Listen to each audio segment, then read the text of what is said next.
Hello साथियों, नमस्कार। आपने देखना शुरू कर दिया आपका अपना YouTube channel DS Mishra official और आपके अपने चैनल पर एक नए वीडियो के साथ आपका पुनः हार्दिक स्वागत करते हैं और शुरू करते हैं आज का वीडियो जो शुरू होगा प्रधान शिक्षक भर्ती परीक्षा की तैयारी के लिए। और जैसा कि मेरे द्वारा प्रधान शिक्षक भर्ती परीक्षा की तैयारी के लिए डीएलएड 75 अंक की आपके संपूर्ण तैयारी के लिए लगातार मेरे द्वारा वीडियो सीरीज लाए जा रहे हैं और आगे समान अध्ययन जीएस 75 अंक की तैयारी के लिए भी वीडियो सीरीज लाने की पूरी तैयारी है। उसी कड़ी में आज डीएलएड 75 अंक की तैयारी के लिए जो मेरे द्वारा बीपीएससी के तर्ज पर 5 ऑप्शन के साथ जो आपको 8 इकाई पढ़ने हैं, उस 8 इकाई के 60 टॉपिक को कवर करने के उद्देश्य से मिसलेनियस सभी इकाइयों से जो वीवीआई प्रश्न बन सकते हैं उन प्रश्नोत्तर के अनोखे संग्रह के साथ, वो भी व्याख्या सहित, ताकि एक प्रश्नों के साथ आपके कई सारे प्रश्न क्लियर हो जाएं और उसका कॉन्सेप्ट भी क्लियर हो जाए। उसके लिए मैंने जो 2020 सीरीज की श्रृंखला शुरू की थी, उसी सीरीज की कड़ी में आज 7वां सीरीज होगा और यह 7वां जो प्रैक्टिस सेट होगा यह डीएलएड 75 अंक की तैयारी के लिए होगा, जो मिसलेनियस सभी यूनिटों से होगा और उसके जो भी प्रश्न आपके परीक्षा में बन सकते हैं वह होंगे और उसके व्याख्या में एक प्रश्न के साथ कई प्रश्न होंगे, यानी 20 प्रश्न के साथ आपके 50-60 प्रश्न निश्चित रूप से कम क्लियर होंगे। और कॉन्सेप्चुअल प्रश्न चूंकि डीएलएड से संबंधित आएंगे परीक्षा में तो वह होंगे और 5 ऑप्शन के साथ आएंगे। तो मैंने भी 5 ऑप्शन के साथ अपने से बनाए गए प्रैक्टिस सेट को मैं लेकर के जो लगातार आ रहा हूँ, उसी कड़ी में आज का वीडियो सीरीज होगा। और साथ ही साथ मेरे द्वारा जो यूनिट वाइज भी लाए जा रहे हैं, यानी एक तरफ यह मिसलेनियस सीरीज चल रहा है तो दूसरी ओर question answer unit wise practice set DElEd 75 अंक के लिए ही चल रहे हैं, जिसमें हम लोग चौथे इकाई तक पहुंच चुके हैं और हर इकाई के जितने पार्ट बन सकते हैं उसके महत्वपूर्ण प्रश्नों को मैं लेकर के आ रहा हूं और वह प्रैक्टिस सेट भी दूसरे तरफ जारी है।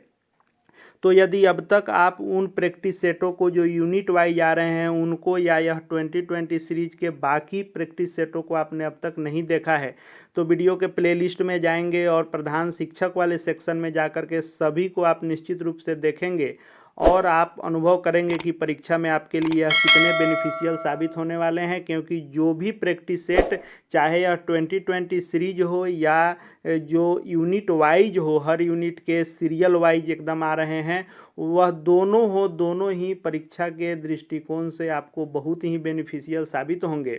तो आज हम लोग बिना वीडियो में देरी किए हुए 2020 सीरीज के 7वें सीरीज को देखते हैं। 2020 के 7वें सीरीज का पहला क्वेश्चन मैंने लिया है कि शिक्षा का कार्य उत्तम नैतिक चरित्र का विकास करना है, यह किसका कथन है। विभिन्न शिक्षा शास्त्रियों ने शिक्षा के संदर्भ में अपने अपने वक्तव्य दिए हैं।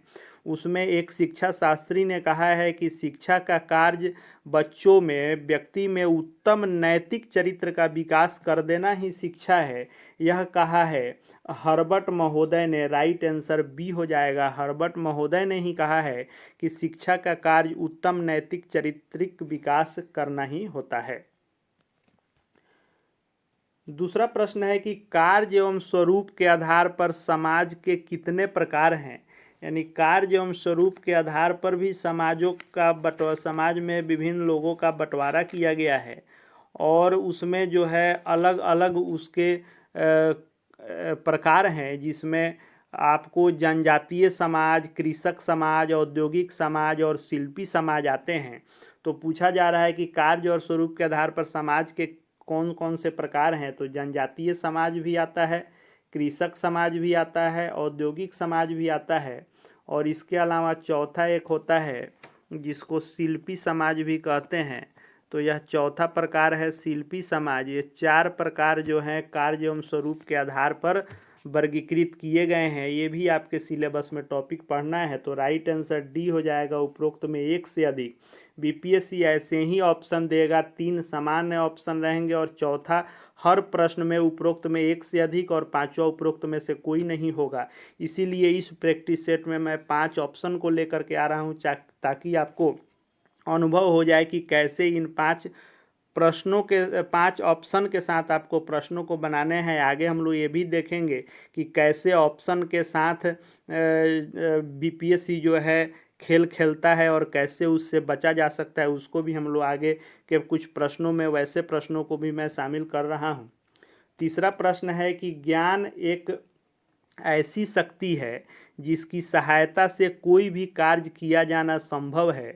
यह किसने कहा था, यह किसका कथन है? सुकरात का है कि अरस्तु का है कि जॉन लॉक का है?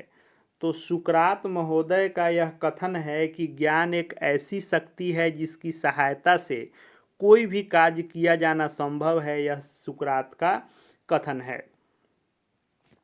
अगला प्रश्न हम लोग देख लेते हैं। इस प्रैक्टिस सेट का चौथा प्रश्न है कि गांधी जी के बेसिक शिक्षा के पाठ्यक्रम में शामिल नहीं है। आपको इकाई 2 के तहत गांधी जी का सामाजिक दर्शन और शिक्षा दर्शन पढ़ना है। उसके अंतर्गत इन्होंने हर प्रकार के शिक्षा की वकालत की है और साथ ही साथ अलग अलग ग्रेड के लिए अलग अलग शिक्षा के पाठ्यक्रम पर इन्होंने जोर दिया है, जिसमें बेसिक शिक्षा के पाठ्यक्रम को इन्होंने बताया है। लेकिन प्रश्न में पूछ रहा है कि कौन सा नहीं है, तो विकल्पों पर हम ध्यान देंगे कि गांधी जी के बेसिक शिक्षा के पाठ्यक्रम में शामिल हैं कौन। तो आधारभूत शिल्प इनके बेसिक शिक्षा के पाठ्यक्रम में शामिल हैं। इन्होंने कहा है कि बेसिक शिक्षा में कृषि, बागवानी, कताई, बुनाई, हस्तशिल्प, हथकरघा इत्यादि को शामिल किया जाना चाहिए। दूसरा, इन्होंने कहा कि बेसिक शिक्षा जो है मातृभाषा में दी जानी चाहिए।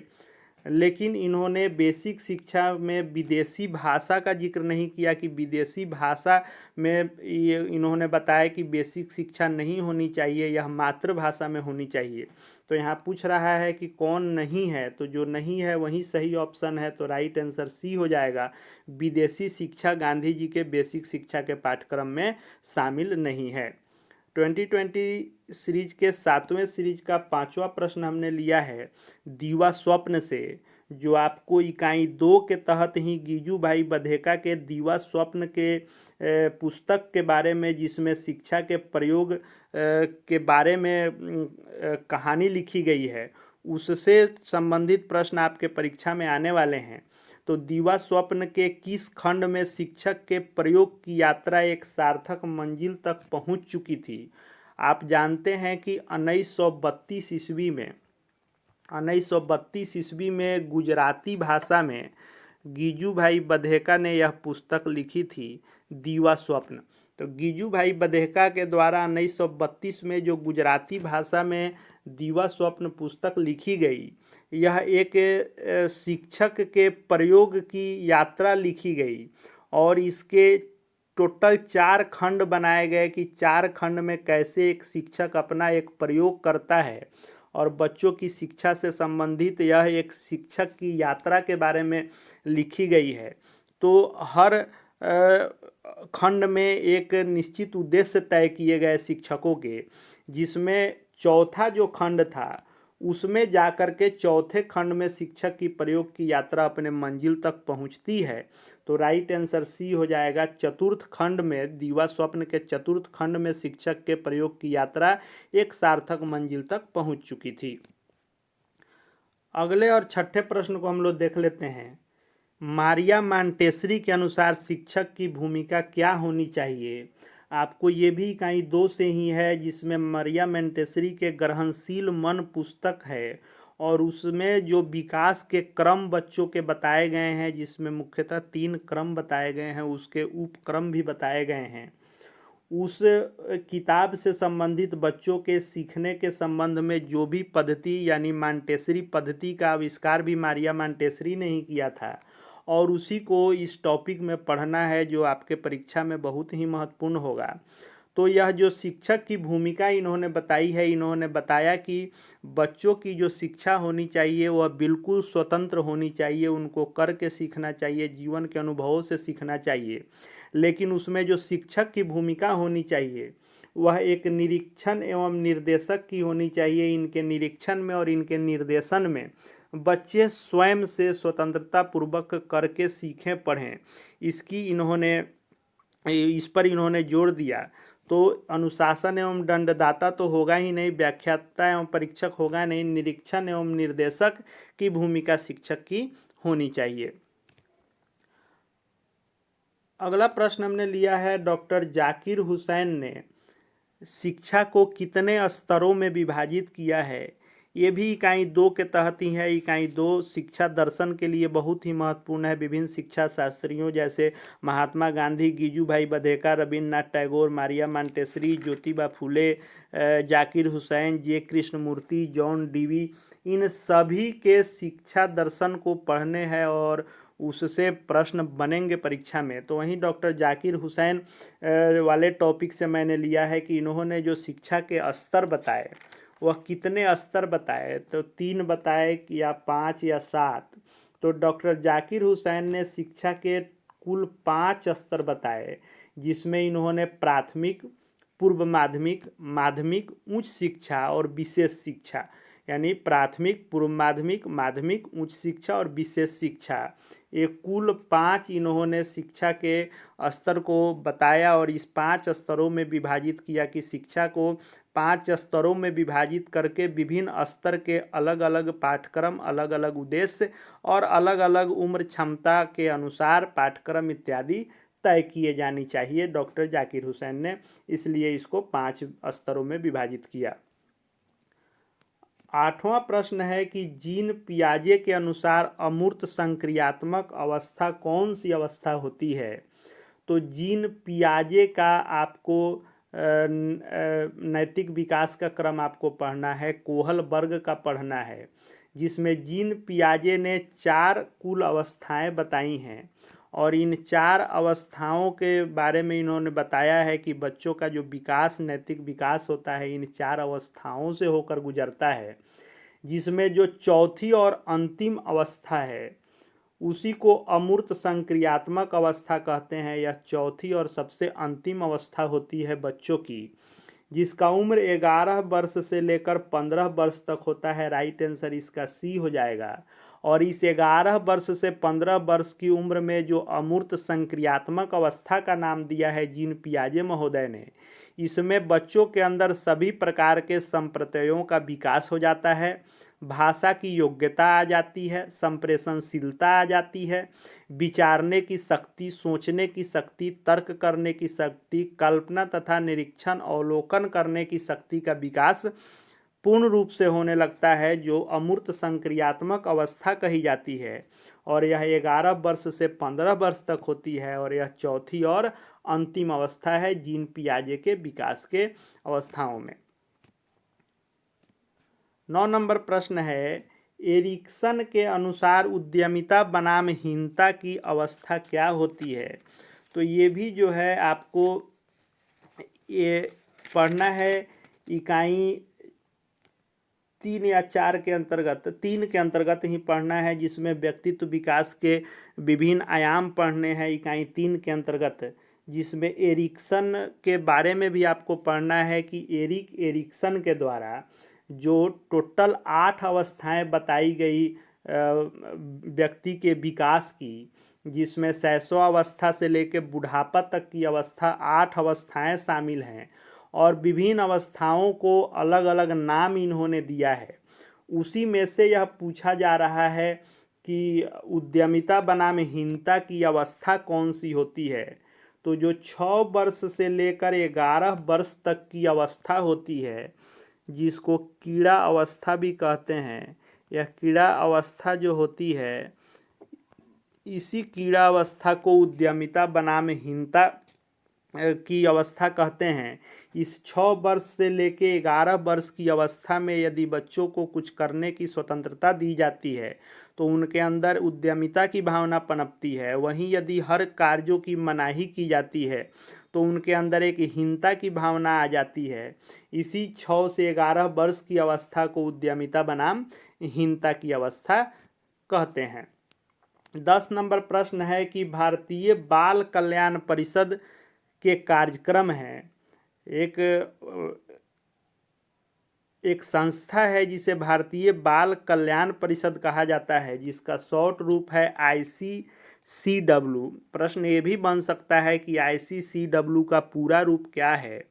तो Indian council of children welfare इसका पूरा रूप है, भारतीय बाल कल्याण परिषद, जो बच्चों के विकास के लिए, बच्चों की बच्चों के विभिन्न प्रकार के विकास के लिए और बच्चों के पोषण इत्यादि के लिए पूरे देश भर में कार्यक्रम चलाती है यह संस्था, जिसके तहत आंगनबाड़ी, बालवाड़ी पोषण कार्यक्रम, क्रेच कार्यक्रम और इसके अलावा बाल सेविका प्रशिक्षण पाठ्यक्रम, प्रारंभिक बाल अवस्था एवं शिक्षा जिसको ECCE कहते हैं, ये सभी कार्यक्रम ICCW भारतीय बाल कल्याण परिषद के द्वारा चलाए जाते हैं। इसलिए राइट आंसर डी हो जाएगा उपरोक्त में एक से अधिक। आपको परीक्षा में निश्चित रूप से ध्यान देने हैं। यदि एक ऑप्शन के अलावा दूसरा ऑप्शन आपको सही दिख जाता है तो आपको चौथे ऑप्शन के साथ जाना है, और कोई भी ऑप्शन सही नहीं दिखेगा तो पांचवें ऑप्शन के साथ जाना है, उपरोक्त में से कोई नहीं। ये दो ऑप्शन बहुत ही घातक होते हैं BPSC के, जो 5 ऑप्शन का यह फार्मूला है। पढ़े हुए प्रश्न भी गलत हो जाते हैं, क्योंकि यदि एक ऑप्शन आपको याद है, दूसरा ध्यान से उतर गया है, तो आप किसी एक ऑप्शन के साथ जाएंगे, जबकि अगर दूसरा भी सही है तो आपको चौथे के साथ जाना होता है। यहीं पे मामला परीक्षा में फंसता है। अगले प्रश्न को हम लोग देख लेते हैं। देखिए, एक तरफ जहां यह 2020 सीरीज भी जारी है, जिसमें 8 यूनिट से मिसलेनियस 60 टॉपिक को कवर करने के लिए प्रैक्टिस सेट लाए जा रहे हैं व्याख्या सहित, वहीं प्रैक्टिस सेट भी शुरू है जो आपको DLED के यूनिट वाइज प्रैक्टिस सेट हैं, यानी 8 यूनिट के सीरियली आ रहे हैं। यूनिट 1, 2, 3, 4 के जितने पार्ट बन सकते हैं वह लगातार आ रहे हैं। आगे GK GS के भी प्रैक्टिस सेट और कंबाइंड प्रैक्टिस सेट हर प्रकार से तैयारी पूर्ण कराने के लिए आपके लिए वीडियो तैयार किए जा रहे हैं और तैयारी उसके अनुरूप की जा रही है।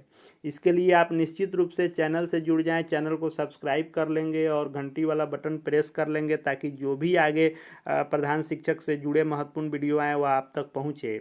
और निश्चित रूप से सपोर्ट करें। कम समय में भी आपके तैयारी के उद्देश्य से समय निकाल करके मेहनत की जा रही है, तो वीडियो को सपोर्ट करें और लाइक करें, अधिक से अधिक शेयर करें, और आपका प्रोत्साहन ही आपके लिए वीडियो लाने के लिए प्रोत्साहित करता है। कमेंट करके निश्चित रूप से बताएं कि और किस टॉपिक पर वीडियो देखना चाहते हैं। बहरहाल हम लोग अगले प्रश्न को देखते हैं। अगला और 11 नंबर प्रश्न है कि शिक्षक वृत्तिक विकास की आवश्यकता है। शिक्षक वृत्तिक विकास यानी शिक्षक की जो शिक्षण पेशा जो है उसमें उत्तरोत्तर विकास, ट्रेनिंग इत्यादि और जो भी डेवलपमेंट है उसकी बात यह करता है। तो इसकी आवश्यकता क्यों है यह पूछ रहा है। तो कक्षा कक्ष की भूमिका के लिए आवश्यकता है, या चेतना सत्र एवं अन्य गतिविधियों के लिए आवश्यकता है शिक्षक वृत्तिक विकास की, कि विषय ज्ञान के विस्तार के लिए है, कि उपरोक्त में से एक से अधिक या उपरोक्त में से कोई नहीं।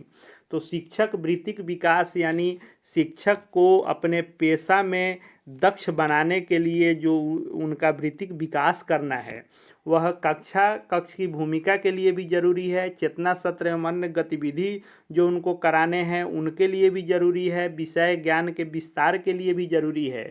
इसलिए राइट आंसर डी हो जाएगा उपरोक्त में से एक से अधिक। 12 नंबर प्रश्न हमने लिया है कि बिहार विद्यालय परीक्षा समिति BACB यानी बिहार स्कूल एग्जामिनेशन बोर्ड की स्थापना कब हुई थी।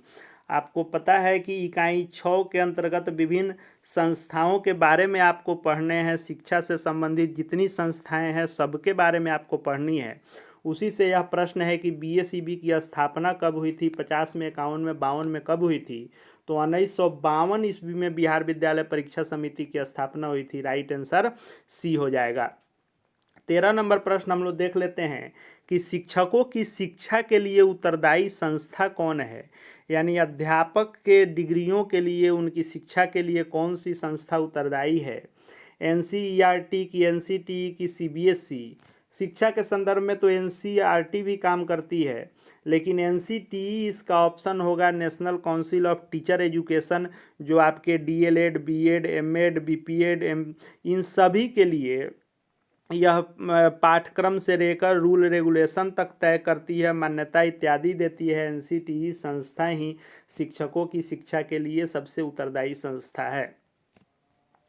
14 नंबर प्रश्न है कि समावेशी शिक्षा की प्रक्रिया क्या है।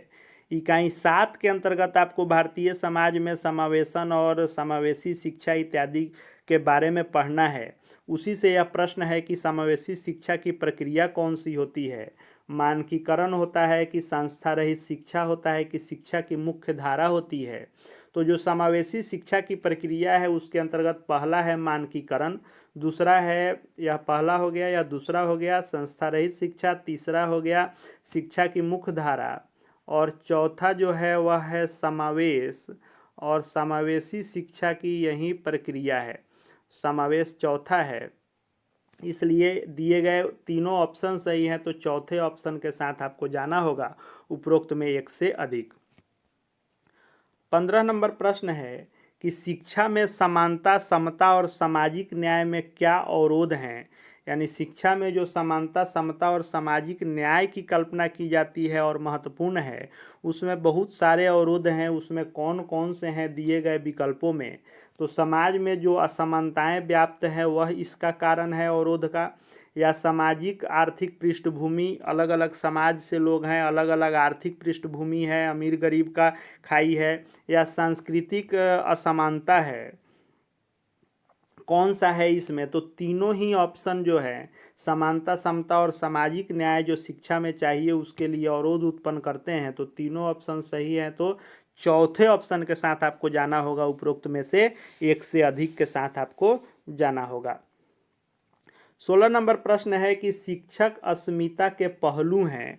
यानी शिक्षक के अंदर जो विशेषताएं, गुण होनी चाहिए उसके पहलू नहीं हैं। देखिए प्रश्न में यह ध्यान देना है कि नहीं है और हैं। इसी प्रश्नों के दिए गए जो प्रारूप हैं, इसी प्रारूप और ऑप्शन में निश्चित रूप से बहुत बार पढ़े हुए प्रश्न और तैयारी किए हुए एकदम याद प्रश्न में भी गलती हो जाती है अनेकों लोगों से। अब जैसे देखिए यहाँ प्रश्न है शिक्षा अस्मिता के पहलू हैं। अब पहला गलती हो सकता है नहीं पर ध्यान नहीं गया तो व्यक्तित्व पर मार दिए, या सामाजिक दिख गया पेशेवर किसी पर मार दिए, या उपरोक्त में से एक से अधिक भी मार दिए। वहीं यदि मान लीजिए इस पर ध्यान गया भी, अब ऑप्शन में आएंगे, तो जब ऑप्शन में आएंगे कि शिक्षा अस्मिता के पहलू नहीं हैं, तब इसमें से छांटना शुरू करेंगे, इसी तीनों में से कोई छांटेंगे। लेकिन नहीं, आपको पूरे पर ध्यान देना है कि यहाँ नहीं है, यानी निगेटिव चीज़ें चाहिए। लेकिन यहाँ व्यक्तित्व भी पॉजिटिव है, पेशेवर भी पॉजिटिव है, सामाजिक भी पॉजिटिव है, ऑप्शन ऐसे भी छांट सकते हैं। तो यहाँ पूछ रहा है नहीं है, यानी निगेटिव चीज़ें चाहिए, तो व्यक्तित्व तो होना चाहिए शिक्षक अस्मिता के तहत। शिक्षक को पेशेवर भी होना चाहिए, जिस पेशे में है उसके प्रति आपकी निष्ठा होनी चाहिए, कर्तव्य निष्ठा होनी चाहिए, ईमानदारी होनी चाहिए। व्यक्तित्व तो आपका उस अनुरूप होना चाहिए, आपको सामाजिक भी होना पड़ेगा। पूछ रहा है कौन नहीं है, तो सभी हैं, इसलिए उपरोक्त में से कोई नहीं हो जाएगा। इसके पांचवा ऑप्शन सही होगा, पांचवें ऑप्शन के साथ आपको जाना होगा। अगला और 17 नंबर प्रश्न है आज के 2020 सीरीज के 7वें सीरीज का, कि 17 नंबर में कि निम्न में कौन जेंडर विभेद को दर्शाता है। ये भी आपको 7वें इकाई से ही है, और जेंडर विभेद आपको पढ़ना है। समाज में समानता, असमानता, जेंडर की संवेदनशीलता इत्यादि, समता, समानता, सामाजिक न्याय, इन सबको पढ़ना है। समावेशी शिक्षा के अंतर्गत भी आपको इन सबको पढ़ना है। तो जेंडर विभेद जो होता है, यानी पुरुष और महिला के बीच में जो विभेद किया जाता है, उसको कौन सा इसमें से दिया गया ऑप्शन दर्शाता है। कि अलग चेतना सत्र की पंक्ति, कि अलग वर्ग कक्ष, की अलग व्यवहार, इनमें से कौन जेंडर विभेद को, अंतर को दर्शाता है। तो अलग चेतना सत्र की पंक्ति भी दिखाता है कि लड़के की पंक्ति अलग लगाएंगे, लड़कियों की अलग लगाएंगे, यानी जेंडर के आधार पर हमने पंक्ति लगाया। अलग वर्ग कक्ष भी लगाते हैं, सेक्शन में बांट देते हैं, सेक्शन ए बॉयज़ का हो गया, सेक्शन बी गर्ल्स का हो गया। तो ये भी जो है जेंडर विभेद ही हुआ। अलग व्यवहार यदि करते हैं, यानी गलती पर अलग व्यवहार, अच्छाई पर अलग व्यवहार, दंड में अलग व्यवहार, हर चीज़ में अगर अलग व्यवहार किया जाता है छात्र एवं छात्राओं के बीच, तो ये भी जेंडर विभेद को ही दर्शाता है। तो चूंकि तीनों ऑप्शन सही हैं, तो आपको चौथे ऑप्शन के साथ जाना होगा, उपरोक्त में एक से अधिक सही ऑप्शन होगा। 18 नंबर प्रश्न को हम लोग देख लेते हैं कि बिहार में समावेशी शिक्षा की चुनौती नहीं है। बिहार में समावेशी शिक्षा की चुनौती भी आपको पढ़ना है, और इससे भी प्रश्न परीक्षा में निश्चित रूप से आपके बनेंगे ही।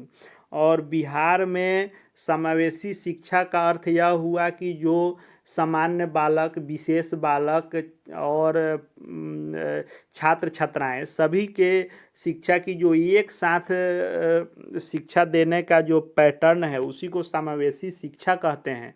और इसमें विभिन्न सारी चुनौतियां हैं जो बिहार के संदर्भ में भी है। तो पूछा जा रहा है कौन सी चुनौती नहीं है, तो संसाधनों का अभाव यह निश्चित रूप से चुनौती है, क्योंकि समावेशी शिक्षा में भले ही सामान्य छात्र, विशेष छात्र सबकी एक साथ शिक्षा देनी होती है, लेकिन विभिन्न प्रकार के बच्चों के शिक्षा के माध्यम, शिक्षण सहायक सामग्री इत्यादि उस व्यू से आपको रखने पड़ते हैं, संसाधन रखना पड़ता है। जैसे विशिष्ट बालकों को बैठने, उसके बाद क्लास में जाने आने तक और पढ़ने के लिए ऑडियो, वीडियो इत्यादि जो भी शिक्षण सहायक सामग्री है उसकी आवश्यकता होती है। तो ये भी चुनौती है ही बिहार में। असुरक्षा का डर है ही, चाहे वह विशिष्ट बालक हों या लड़कियों को लेकर के माता पिता के बीच में असुरक्षा का भय बना रहता है, ये भी है। साइकिल योजना जो है यह नहीं है। तो यहाँ पूछ रहा है कि कौन सी चुनौती नहीं है, तो साइकिल योजना समावेशी शिक्षा की चुनौती नहीं है। अगला और 19 नंबर प्रश्न हम लोग देख लेते हैं कि एनसीएफ 2005 जो है नेशनल करिकुलम फ्रेमवर्क है, जो राष्ट्रीय पाठ्यचर्या की रूपरेखा, उसको भी आपको 8वें इकाई के तहत एनसीएफ और बीसीएफ पढ़ना है। तो इन अंतिम के दो प्रश्नों को हमने अंतिम इकाई 8वें से लिया है, एनसीएफ और बीसीएफ से। तो एनसीएफ 2005 के संदर्भ में सभी विषयों के संदर्भ में जो उसको रेखांकित करते हुए शिक्षा की समझ, शिक्षण शास्त्र की समझ को पढ़ना है। उसमें विज्ञान से हमने लिया है कि विज्ञान को अलग विषय के रूप में पढ़ाने का स्तर क्या एनसीएफ 2005 में बताया गया है, जिसको फॉलो भी किया जाता है। माध्यमिक की उच्च प्राथमिक, तो विज्ञान को अलग अलग विषय में, जैसे विज्ञान में जो भी विषय हैं, भौतिकी है, रसायन है, जीव विज्ञान है, इन सभी को अलग अलग विषय के रूप में पढ़ाने का जो स्तर बताया गया है वह उच्च माध्यमिक बताया गया है। यानी 10+2 में ही इसको अलग अलग विषय के रूप में पढ़ना होता है। जबकि माध्यमिक में भी विज्ञान को पढ़ना है, लेकिन एक साथ एक ही किताब में तीनों को संयुक्त रूप से पढ़ना है। उच्च प्राथमिक में भी संयुक्त रूप से पढ़ना है, लेकिन उच्च माध्यमिक में अलग विषयों के रूप में पढ़ना है। 20 नंबर प्रश्न है कि बीसीएफ 2008 सामाजिक विज्ञान विषय को किस कक्षा से पढ़ाने का जिक्र करता है। यानी बिहार करिकुलम फ्रेमवर्क जो पढ़ना है, बिहार पाठ्यचर्या की रूपरेखा 2008, यह एनसीएफ 2005 के तर्ज पर बिहार ने अपना पाठ्यचर्या बनाया है। और उसमें सामाजिक विज्ञान विषय को जो पढ़ाने का जिक्र किया गया है और जो फॉलो भी किया जाता है। तो कक्षा 6 से सामाजिक विज्ञान विषय आता है, लेकिन कक्षा 5 तक जो है ईवीएस के पर्यावरण के नाम से पढ़ाया जाता है, जबकि कक्षा 6 से सामाजिक विज्ञान विषय पढ़ाया जाता है। राइट आंसर बी हो जाएगा। इस तरह से आज हमने इस 2020 सीरीज के 7वें वीडियो सीरीज में हमने जो 20 प्रश्नों को देखा व्याख्या सहित। उम्मीद है कि कम से कम तो आपके 40-50 प्रश्न क्लियर हुए ही होंगे।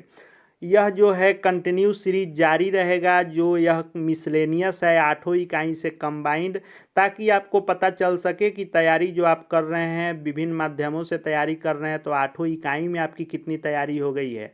वैसे ही सभी विषयों से मिसलेनियस जीएस 75 अंक के लिए भी वीडियो सीरीज आने वाले हैं। वहीं दूसरी तरफ जो अभी शुरुआती दौर में तैयारी यदि आपकी है, तो जो डीएलएड के यूनिट वाइज मेरे द्वारा प्रैक्टिस सेट लाए जा रहे हैं या अन्य माध्यमों से आपने तैयारी किया है, तब भी आप उसको देखेंगे तो पता चलेगा कि अन्य प्रश्न भी उसमें आपको नए मिलेंगे। और वह यूनिट वाइज भी आ रहा है प्रैक्टिस सेट, कई सारे प्रैक्टिस सेट आ चुके हैं। उन सभी को आप प्रधान शिक्षक सेक्शन में जाएं वीडियो के प्लेलिस्ट में और निश्चित रूप से देखते रहें। आगे भी यह प्रैक्टिस सेट जारी रहेगी। फिलहाल आज के इस वीडियो को हम लोग यहीं विराम देंगे। मिलते हैं अगले प्रैक्टिस सेट में अगले वीडियो सीरीज के साथ, और तब तक अपनी तैयारी आप जारी रखें। और इसके लिए आप चैनल से जुड़ जाएं ताकि जो भी तैयारी से संबंधित वीडियो या लेटेस्ट अपडेट आए प्रधान शिक्षक से संबंधित वो आपको मिलते रहें। तो चैनल से जुड़ जाएं, चैनल को सब्सक्राइब करके बेल आइकन को प्रेस कर लेंगे। साथ ही साथ हमारे Telegram channel DS Mishra official से भी जुड़ जाएंगे, वहाँ भी तैयारी से संबंधित करंट अफेयर्स के प्रश्न इत्यादि आपको देखने को मिलते रहते हैं। इस वीडियो को देखने के लिए आपका बहुत बहुत धन्यवाद।